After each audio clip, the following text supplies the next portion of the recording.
Una historia esotérica de las tecnologías de los cristales usada en el continente perdido de la Atlántida. El que conozca las mitologías antiguas de nuestro planeta, difícilmente habrá dejado de tener noticia acerca de la Atlántida. Sobre las grandezas de aquella civilización desaparecida corren muchas leyendas, y hacia mediados de los años 70 los libros acerca de la Atlántida, y los atlantes sumaban más de 6000.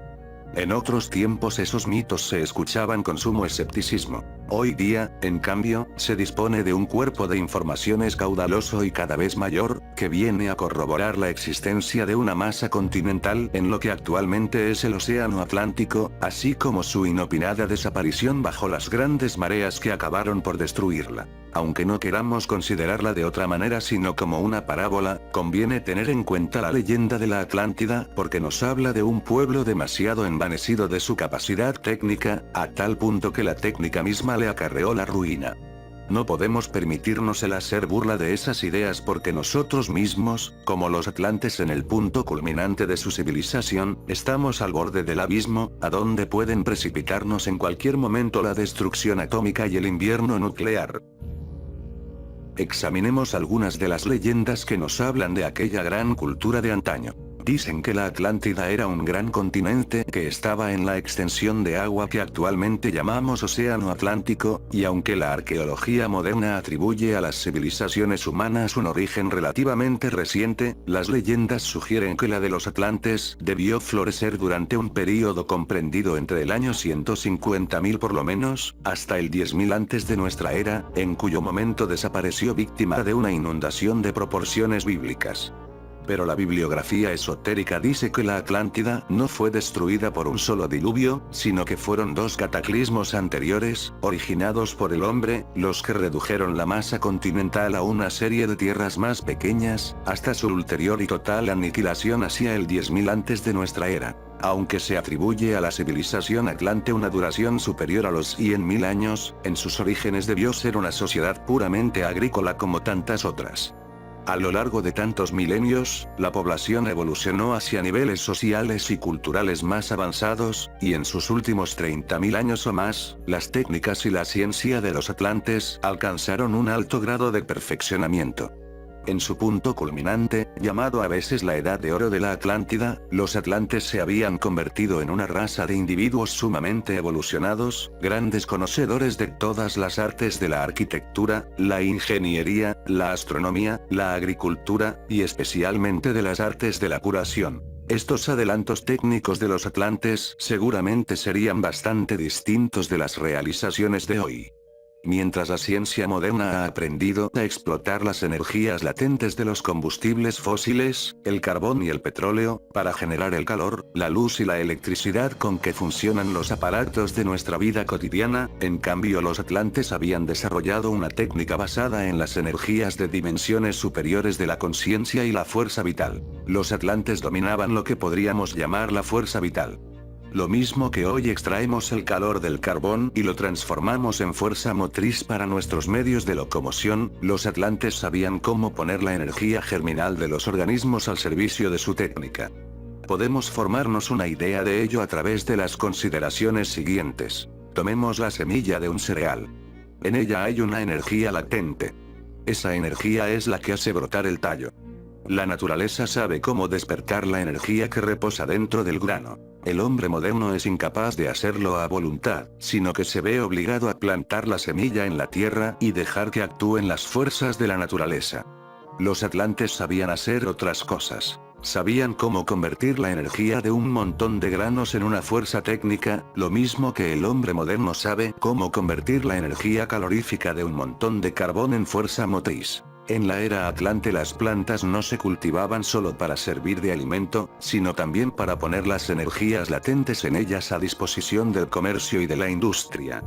Y al igual que nosotros tenemos máquinas, como las locomotoras, que convierten la energía latente del carbón en energía mecánica, ellos tenían artefactos en los que, por decirlo así, quemaban las semillas de las plantas para transformar la fuerza vital en una energía técnicamente utilizable. Algunos textos esotéricos van aún más allá, al postular incluso que el arte de la curación mediante esencias vibracionales de flores y de gemas tuvo su origen en la cultura atlante.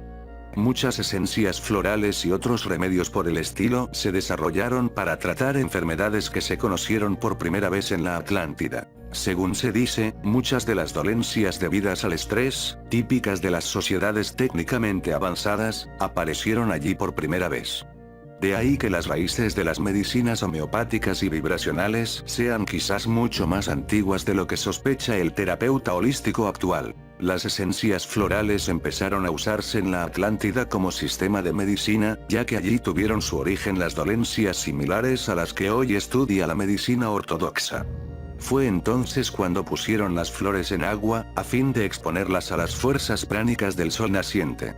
Los atlantes no estaban en armonía correcta con la naturaleza, y de ahí la aparición de numerosas enfermedades, por primera vez en nuestro planeta. En la época atlante los hombres se dividían en tres orientaciones principales por su tendencia social y estudio de los orígenes y predominio en la sociedad. Estaban los espirituales puros, y luego los miembros de la casta sacerdotal, integrados entre las ciencias de lo material y lo espiritual, y los materialistas puros, que estudiaban únicamente lo material y sus diversos patrones, en busca de los orígenes de la vida, habiendo olvidado sus propios fundamentos. Estas fueron las bases que condujeron necesariamente al sistema homeopático de la ciencia, a las diferentes medicinas alopáticas, y a los que practicaban sobre todo el camino espiritual. Los que se dedicaban a recorrer este camino espiritual, alejados de las medicinas homeopática y alopática, fueron los espirituales puros, que utilizaban sobre todo la sintonía mediante las esencias florales. Los sacerdotes eran homeópatas puesto que se movían en pautas intermedias entre lo espiritual y lo material. Los de la sintonía material eran alópatas. Procede observar aquí que en aquellas épocas remotas los que practicaban el enfoque materialista o alópata eran minoría. A lo que parece, los atlantes eran más propensos a la utilización de las medicinas vibracionales, y no tanto a la farmacopea, aun cuanto existiese ya entonces, como ahora, una facción declaradamente alópata. Casi parece como si la cultura humana hubiera emprendido una ruta inversa después de la caída de la Atlántida, convertida la alopatía materialista en la norma cultural presente, y formando los homeópatas la minoría rival. Aparte del empleo de remedios homeopáticos y de esencias florales, los atlantes eran famosos por su conocimiento del poder curativo de los cristales. Además de sus conocimientos sobre la utilización de la fuerza vital por medio de variados artefactos, muchas de las técnicas más avanzadas de los atlantes se basaban en las aplicaciones energéticas de los cristales, y concretamente las del cuarzo. Se cuenta que poseían diversos medios de transporte, entre los que figuraban los vehículos volantes. Estas aeronaves, al igual que otros muchos de sus aparatos, se alimentaban por lo general de una fuente remota de energía, los llamados grandes cristales, en otros testimonios aludidos con el nombre de piedras de fuego. Tratábase de cristales de cuarzo provistos de facetas especiales, y capaces de transmutar la energía solar en potencia utilizable. La energía cristalina podía retransmitirse a un lugar alejado y utilizarse allí para el funcionamiento de diversas clases de artefactos, como las aeronaves en cuestión. No resulta muy difícil creer que unos cristales hubiesen servido para capturar y transformar los rayos solares. En nuestros días hallamos corrientemente células solares de silicio en calculadoras, relojes y grupos generadores de energía de todo el mundo. En cuanto a la noción que consiste en transmitir la energía a otro lugar distante donde será utilizada, fue formulada por primera vez a principios del siglo XX, por el gran mago de la electricidad Nikola Tesla. Pues bien, los atlantes dominaron en alto grado el arte de aprovechar las propiedades energéticas de los cristales. Sabían cultivar cristales de tamaños determinados y de propiedades específicas en relación con los diversos usos. Muchas de las maravillas técnicas de la era Atlante se alimentaban con la energía de cristales pequeños, pero que utilizaban principios energéticos similares a los que habían inspirado la creación de los grandes cristales. Uno de los descubrimientos clave que realizaron los atlantes fue el del tremendo poder de la luz solar. Los cristales les sirvieron para captarlo y realizar aplicaciones energéticas particulares como la navegación aérea y los sistemas de comunicaciones. Por otra parte, la creación de las esencias florales y de los elixires de gemas les permitió fundir las vibraciones de la naturaleza con las propiedades energéticas sutiles de la luz solar. Ellos sabían que esta transporta fuerzas pránicas de significación energética sutil para todas las células vivientes. Conocían también el uso terapéutico de los colores producidos por la refracción de la luz solar en los prismas cristalinos, así como las propiedades curativas de los rayos de octava alta de los colores. A través de varios ciclos de civilización, los atlantes alcanzaron un nivel muy alto de perfección técnica. Sabían cómo captar la energía del sol, y ponerla al servicio de la creación y manutención de su sociedad. El hombre moderno la ignora, pese a ser el factor más importante en su vida. El poder del sol es algo banal para él. Nada o casi nada sabe de los verdaderos dones del sol, pero los atlantes comprendieron su verdadera fuerza y la aprovecharon. Y no solo para el transporte, para la edificación, para la curación, sino en todos los aspectos de su vida espiritual. La usaban en su culto. Los atlantes habían entendido que, de momento que cada célula material contiene un aspecto de la divinidad, y aquella recibe la energía del sol, este ejerce su dominio sobre toda la materia. Habían descubierto la relación entre el factor energizante del sol, y la vida en esta tierra. Así como las aplicaciones contemporáneas de los cristales de cuarzo, forman parte de circuitos por los que fluye la energía eléctrica, se cree que los atlantes exploraban las que hoy consideraríamos aplicaciones energéticas más sutiles de los cristales, es decir, la transformación y utilización de las energías del espacio-tiempo negativo. Además de aplicar los cristales a la alimentación de los utensilios de la vida cotidiana, alumbrado, sistemas de comunicación, transporte, etc., los atlantes exploraron con gran asiduidad la aplicación de las energías cristalinas en las artes de la curación. Varios tipos de cristales cultivados artificialmente, se utilizaban en lo que hoy llamaríamos cirugía láser. Otros instrumentos basados en los cristales, servían para el diagnóstico y también para el tratamiento de las enfermedades. En caso de indisposición o enfermedad, los atlantes entendían que el origen de la dolencia no residía en el cuerpo físico sino en otro superior, por cuyo motivo la curación se orientaba siempre a este cuerpo superior y no al físico. Cuando una persona enfermaba, la trasladaban a un sanatorio, es decir un templo, y la alojaban en un recinto especial, edificado en un determinado tipo de piedra, o mejor dicho cristal, cuyas dimensiones y cuyos ángulos eran tales que difundían el poder del sol en haces de luz cósmica y energía de distintas coloraciones. Entonces el paciente era colocado en medio de este recinto y recibía, según cual fuese la naturaleza de su dolencia, el haz de luz, y por consiguiente, el color que más pudiera convenirle. Por supuesto los sacerdotes de la época, que eran almas altamente evolucionadas y dotadas de una conciencia elevada, no dejarían de consultar el registro acásico de la persona enferma, ya que las enfermedades no derivan solo de la vida presente, sino que pueden remontarse a uno o varios tránsitos vitales anteriores. Así curaban o intentaban curar la verdadera causa de la indisposición de esa persona. La Atlántida fue una civilización poderosa durante muchos miles de años. Se cuenta, sin embargo, que hallándose su técnica en el estadio inicial, sintonizaron demasiado altas las energías irradiadas por sus grandes cristales, y que debido a este desequilibrio energético artificial, el continente fue sacudido por varios grandes terremotos que produjeron graves pérdidas y períodos de retroceso tecnológico, además de romperse la masa continental en varios fragmentos separados a modo de islas. Además de estas catástrofes debidas al uso incorrecto de la técnica, con respecto al equilibrio energético del medio ambiente planetario, la historia atlante conoció otros períodos destructivos debidos a la perversión del uso de las energías cristalinas y atómicas en forma de armamento. La destrucción final de la cultura atlante tuvo mucho que ver con la aparición de un conflicto ideológico entre dos grupos contrapuestos de aquella. Una de estas facciones atlantes, la primera históricamente, fue la de los individuos de tendencia más bien espiritualista, creyentes en la unidad de toda vida, en virtud de su relación con un solo y omnipresente creador dotado de poder divino, y que vivían de acuerdo con estas creencias, resumidas en lo que llamaban sencillamente la ley del uno. Estos seguidores de la ley del uno, eran altruistas y abnegados. Procuraban mejorar la condición espiritual y física de quienes les rodeaban, y obedecían la filosofía de conservar el equilibrio en relación con las fuerzas cósmicas y planetarias de la naturaleza, por cuanto éstas eran expresión del Dios Uno. En oposición con este grupo, surgieron los que luego fueron llamados los hijos de Belial. Eran individuos de tendencia fuertemente materialista y egocéntrica. Les interesaban sobre todo los placeres sensuales de la vida y el poder.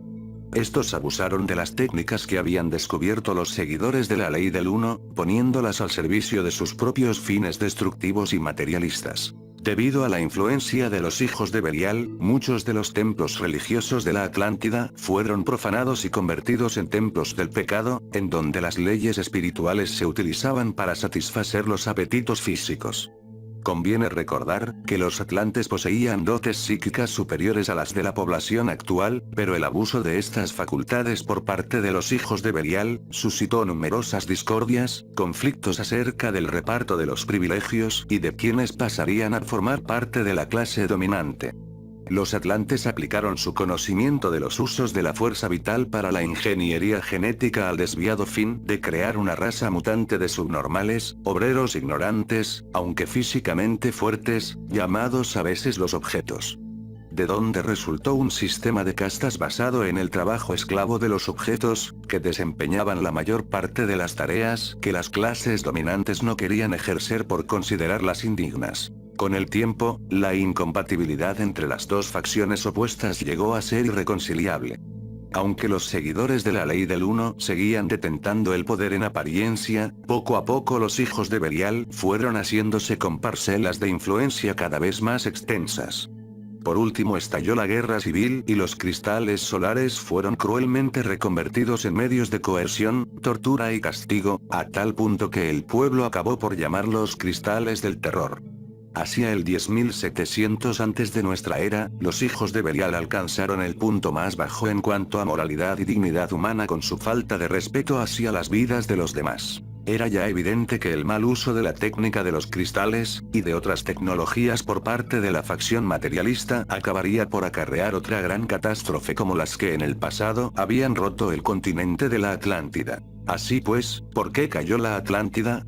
La Atlántida se destruyó a sí misma, tal como suelen caer todas las civilizaciones, por los errores humanos. Aunque el pueblo de la Atlántida había alcanzado un punto muy elevado de la evolución, aunque sabía captar y dominar las fuerzas cósmicas y aunque, debido a la larga duración de su civilización, habían desarrollado sus facultades psíquicas en un grado que hoy difícilmente lograríamos comprender, no eligieron una motivación correcta. Utilizaron su conocimiento del cosmos y su alto nivel de progreso, no para cumplir con la voluntad de su creador y con el plan divino, sino para realizar sus propias concepciones acerca de la creación. Aplicaron sus conocimientos al propio beneficio y satisfacción personal, para aumentar su poder, para amasar riquezas, para dominar a otros y perseguir sus ambiciones costara lo que costara. Los poderes que habían recibido los atlantes y que se habían empleado al principio en la construcción, más tarde pasaron a servir para la destrucción y así aconteció la caída de la Atlántida y su desaparición definitiva, engullida por las aguas. Los seguidores de las enseñanzas del Dios Uno comprendieron, gracias a sus poderes de clarividencia natural, que la destrucción de la Atlántida era un proceso, aunque lento, ineluctable, tanto como el hundimiento definitivo de los últimos restos del continente. Sabían que el mal uso de los poderosos cristales no dejaría de ejercer, en último término, profundos efectos sobre el medio ambiente, lo mismo que había sucedido en una catástrofe anterior, también provocada por el hombre, y que había estado a punto de acabar con su civilización. Los seguidores de las enseñanzas de la ley del uno tomaron sus medidas en previsión del desastre, consistentes en organizar varios grupos que abandonarían la Atlántida, siguiendo tres rutas principales de emigración.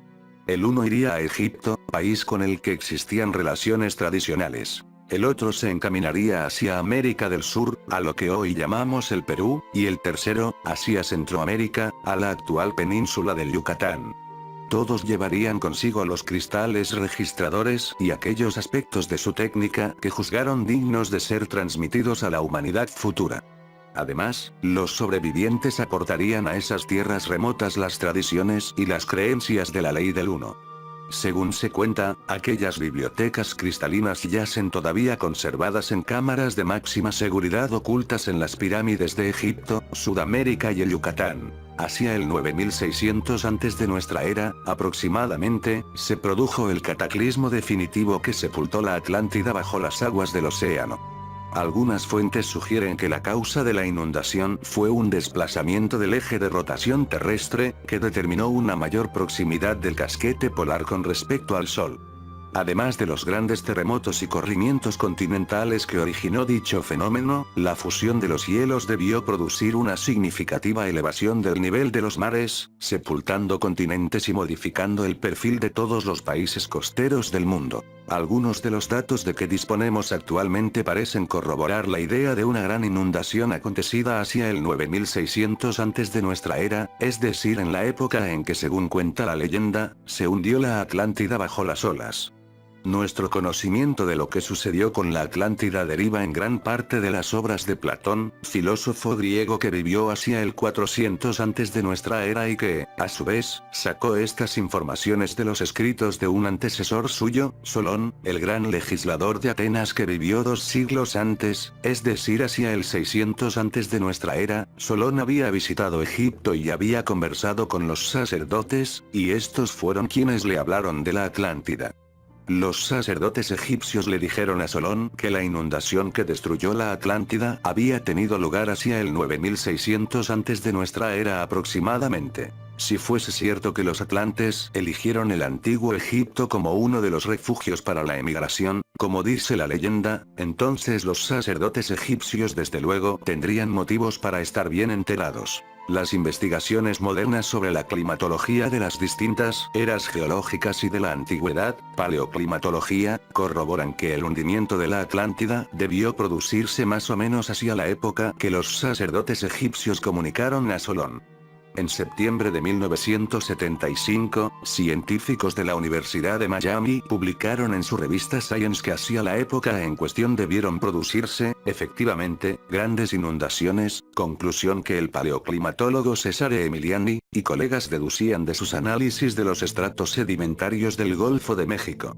En dichas capas geológicas habían hallado conchas que en la época de su formación incorporaron isótopos del oxígeno en proporción correspondiente a la de las aguas de los mares árticos, o bien a la de los propios hielos árticos. Según los cálculos establecidos por estos científicos, a partir de los fósiles encontrados en los especímenes de aquellos estratos, la salinidad del Golfo debió disminuir en un 20% hacia la época de la formación de aquellos. Aplicando el método de datación del carbono 14 sobre las conchas, se estableció dicho período de formación de los depósitos sedimentarios alrededor del 9600 antes de nuestra era, es decir, en la fecha de la supuesta destrucción de la Atlántida. Estos datos prestan verosimilitud a la teoría que sostiene que hubo un gran deshielo en el Ártico, debido a un efecto térmico de causa no conocida. El calentamiento de la Tierra pudo ser debido a diferentes factores. De haber ocurrido el supuesto desplazamiento del eje de rotación, el casquete polar posiblemente habría derivado hacia el sur, hacia lo que hoy es la costa norte de Estados Unidos, acelerándose su fusión, y las aguas del deshielo habrían inundado las cuencas fluviales hacia el sur, en especial la del Mississippi, de donde resultó la invasión del Golfo de México por las aguas dulces que rebajaron la salinidad del océano. Al mismo tiempo, el deshielo del casquete polar provocaría espectaculares subidas del nivel del mar en la bahía de Hudson y el Atlántico Norte, lo que pudo producir la sumersión de la Atlántida si el nivel de las tierras emergidas no fuese muy alto. Aunque todo esto no sean más que leyendas para muchos, el mito de la Atlántida conserva una gran fuerza en la civilización moderna, y es importante para el estudio de la medicina vibracional, si admitimos que la cultura atlante contenía los gérmenes del actual movimiento holístico en materia de sanidad y curación. Desde el punto de vista de los partidarios de la reencarnación, se asegura que aquellos de entre los atlantes seguidores del movimiento homeopático y de las esencias florales, despreciando los criterios de los materialistas alópatas, entonces minoritarios, han reencarnado hoy como defensores, mayoritarios, de la quimioterapia y la cirugía. Lo que no dejaría de ser una paradoja irónica y una lección para las facciones que todavía hoy se disputan el reconocimiento oficial y el poder. Y también sería una extraordinaria demostración del principio de la reencarnación, según el cual las almas en sus múltiples tránsitos vitales deben conocer todas las variedades de la experiencia y todos los planteamientos posibles de las cuestiones. El mito de la Atlántida es importante además por su valor de advertencia sobre el abuso de la técnica con fines de poderío personal y vanidad.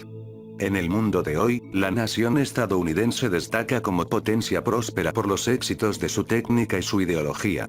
Muchas de las ideas originarias de los atlantes se hallan reproducidas, tal vez, debido a reencarnaciones de los atlantes mismos, en campos tales como las telecomunicaciones, la energía solar y las aplicaciones del láser. Nos acercamos a un punto en que, apenas iniciada la explotación de las verdaderas posibilidades energéticas de los cristales, la ciencia moderna solo divisa la cima del iceberg. Nos ha sido dada la energía atómica, pero los instrumentos de la técnica pueden servir lo mismo para la curación que para la destrucción, y recordemos las grandes dudas y los conflictos de conciencia que sufrieron Albert Einstein y otros sabios antes de comunicar al mundo esos poderosos conocimientos, de los que sabían que iban a desatar energías tan inherentemente peligrosas como ricas en posibilidades beneficiosas. El relato de la Atlántida nos sirve aquí como introducción adecuada a lo que de otro modo podría juzgarse perteneciente al dominio de la ciencia ficción: el arte de curar por medio de los cristales. Los atlantes habían descubierto muchos principios que les permitieron controlar las energías cristalinas y encaminarlas a las aplicaciones curativas.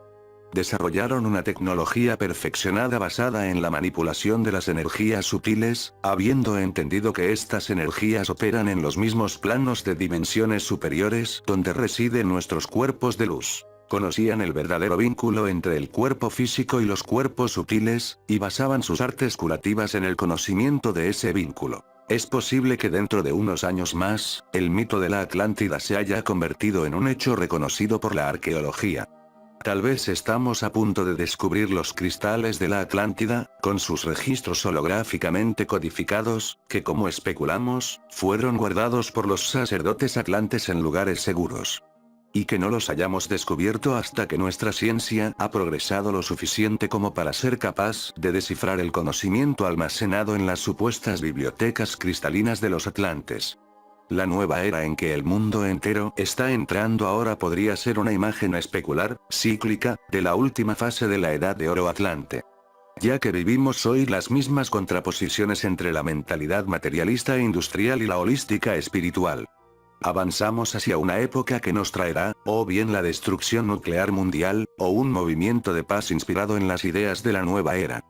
Todo depende de si la humanidad será capaz de asimilar las enseñanzas de sus pasados errores y aprovechar la lección de las civilizaciones pretéritas que no supieron hacerlo. Confiemos en haber abordado un rumbo que nos lleve, tal vez, al futuro que los atlantes habían previsto para la evolución humana, en el que los recursos de su avanzada civilización fuesen compartidos por individuos de un desarrollo espiritual suficiente como para saber usarlos con fines correctos. Como nota al margen, digamos que hace algunos años se efectuaron unas excavaciones arqueológicas en Egipto, en las proximidades de la Esfinge y la Gran Pirámide, por cuenta de la Fundación Edgar Cayce, con la colaboración de un equipo de la Universidad de Stanford y de las autoridades egipcias. El lugar de la excavación, elegido en base a informaciones parapsíquicas derivadas de las revelaciones de Cayce, ha conducido a un lecho de granito de Asuán que podría pertenecer a un corredor subterráneo de acceso a la pirámide de los registros, en donde según se cree, debe hallarse una cápsula de los atlantes conteniendo cristales grabados y otros artefactos en espera de ser descubiertos. Vale decir que si se descubriese un lugar como esa pirámide de los registros, sería preciso volver a escribir buena parte de la historia universal.